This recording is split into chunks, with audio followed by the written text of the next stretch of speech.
12वीं क्लास के जो बच्चे हैं उनकी परीक्षा लें, पहले के तरीके से लें, लेकिन कुछ चुने हुए सब्जेक्ट्स की ही परीक्षा लें।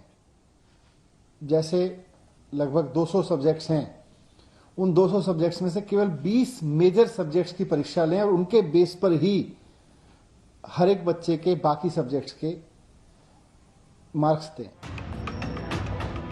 केंद्र सरकार ने बाकी सूबों के शिक्षा मंत्रियों के सामने दूसरा प्रस्ताव रखा, वो भी सुनिए। दूसरा उनका प्रस्ताव था कि परीक्षा लें, लेकिन उसका पैटर्न थोड़ा बदलें। स्कूल में ही परीक्षा हो, ऑब्जेक्टिव टाइप के क्वेश्चंस की परीक्षा हो, 3 घंटे की जगह 1.5 घंटे की परीक्षा हो, और उसकी बच्चों की जो कॉपी चेक करने का काम है वो भी स्कूल में ही हो। तो ये उनका दूसरा प्रस्ताव था। और उसमें यह भी है कि बच्चों के सारे सब्जेक्ट्स की परीक्षा ना हो, लेकिन बच्चे तय कर लें कि उनको कौन से 4 सब्जेक्ट की परीक्षा देनी है या 3 सब्जेक्ट की परीक्षा देनी है। ये उनका ऑप्शन भी था। लेकिन कोविड महामारी के बीच अलग अलग राज्यों में अलग अलग समस्याएं हैं। दिल्ली सरकार का मानना है कि ऐसी मुश्किल घड़ी में परीक्षाएं कराना खतरे से खाली नहीं।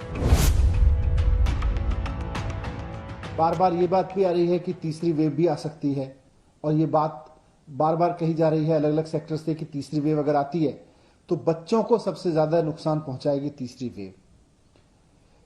ऐसे में दिल्ली सरकार का मानना है, मुख्यमंत्री अरविंद केजरीवाल जी ने भी मुझको कहा कि ये प्रस्ताव केंद्र सरकार के सामने रखा जाए कि बच्चों की सेहत से, बच्चों की सुरक्षा से खिलवाड़ करके हमें परीक्षा पूरा करने का शौक नहीं पूरा करना चाहिए।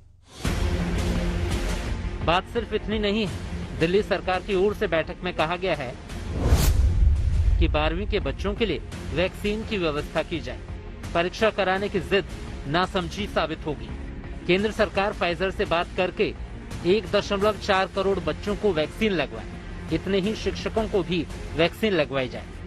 इसके अलावा दिल्ली सरकार की ओर से कहा गया है कि केंद्र सरकार हेल्थ एक्सपर्ट से बात करके पूछे कि क्या 17.5 साल के बच्चों को 18+ वाली वैक्सीन दी जा सकती है। अगर हाँ, तो उन्हें वैक्सीन दिलाई जाए।